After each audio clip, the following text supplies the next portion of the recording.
Okay, hi everyone. I'm here with Steve Seymour and Shawn Connors. I'm Marcy McMullen, and we're just having a little mastermind discussion about what's happening in the market. Um, Steve's going to share with us what is currently happening in the market and what he expects to see when COVID-19 restrictions are lifted. We've been, it's been interesting because at the beginning of this, I thought, man, I was all doom and gloom. I thought that, the real estate market was going to crash and, it was interesting, right? Because all your mind goes to the worst case scenario, but being on lockdown for over a month now, we're seeing some really positive signs that, number one, buyers still want to buy. Number two, banks are still lending. Number three, still low inventory. So, in 2008, when the market crashed, a lot of people always talk about the loans and how it was all the lending industry's fault.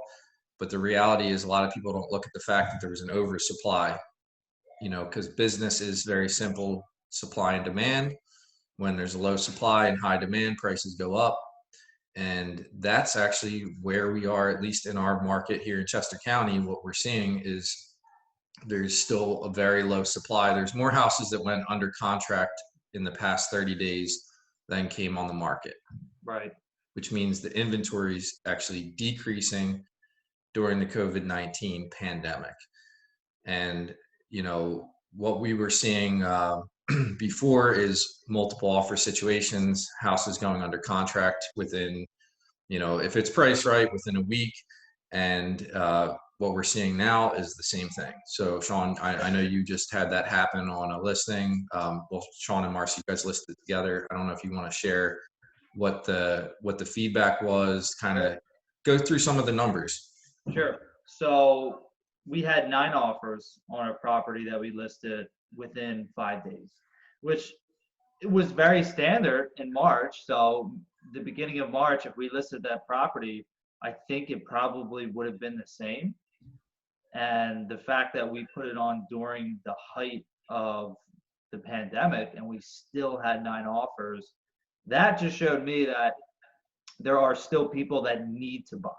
I don't necessarily believe that the 9 individuals who made this offer were of the camp of wanting to buy. I feel like they were the people that need to buy. So, and this was in Downingtown Borough. So, if you and this is all with virtual showings, right, Shawn? Yeah, all with virtual showings. And if you look at Downingtown Borough, you're going to notice there's not much inventory, right? So there's still people that need and really, really, really have to move. So if something comes up that's priced correctly, and again, or not again, but it has to have the right media too. So the photographer, he took extra pictures and he did a much longer video. So everything was done virtually. We didn't have to go to the house.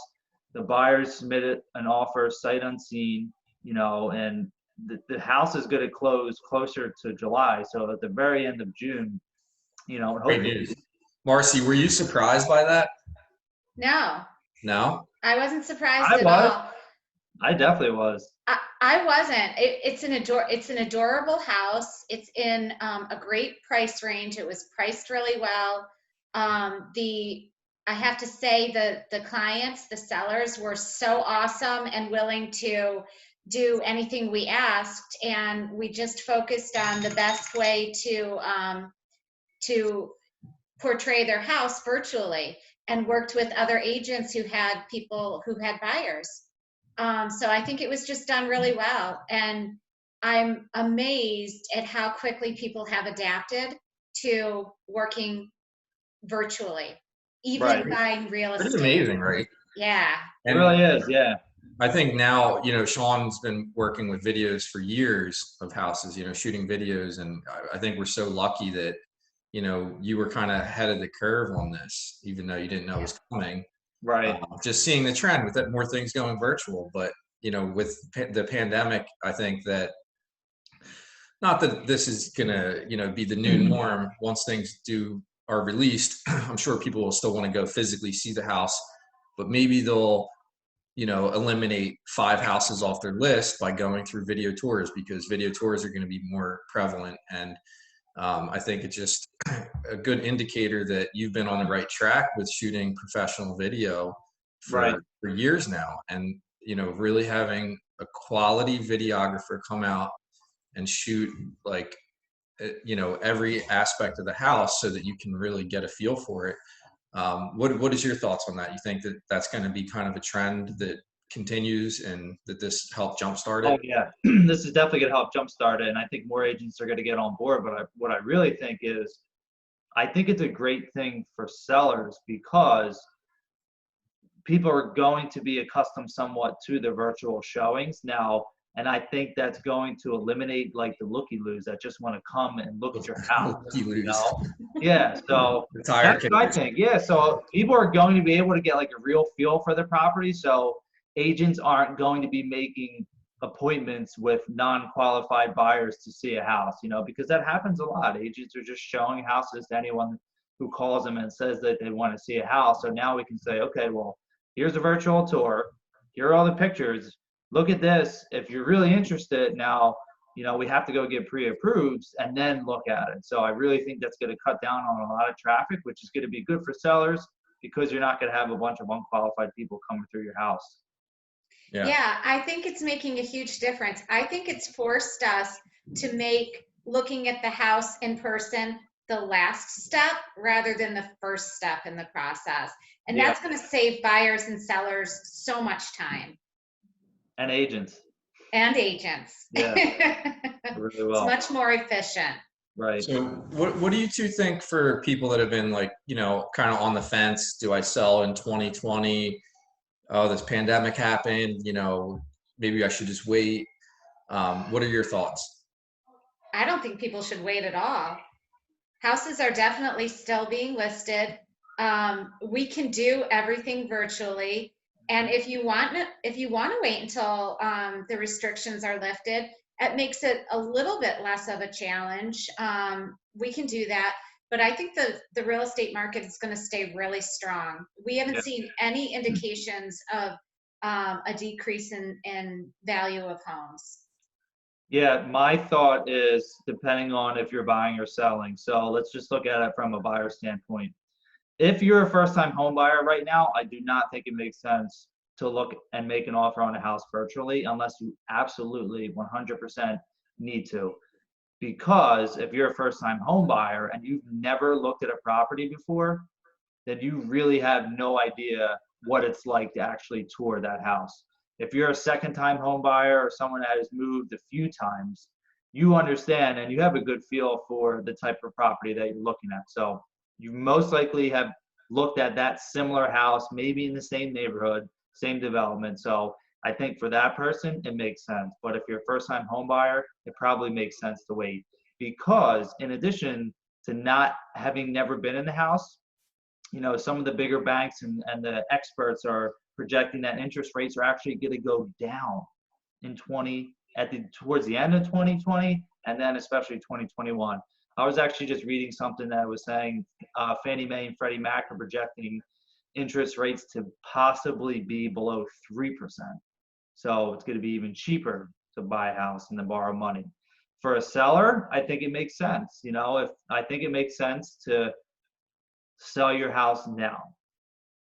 I do.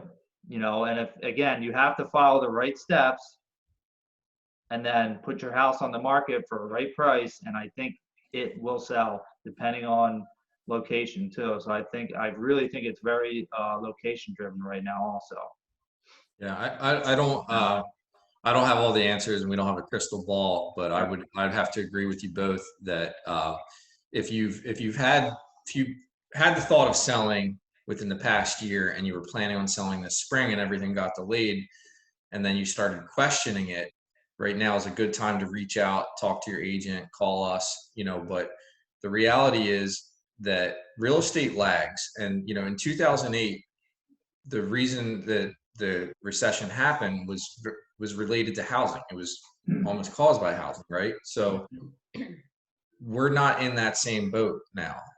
This so-called, economic or, recession, which looks like we're heading into or are in now, which a lot of economists are saying, right? Because that's really just 2 quarters of a pullback in the market. Real estate's going to lag behind that.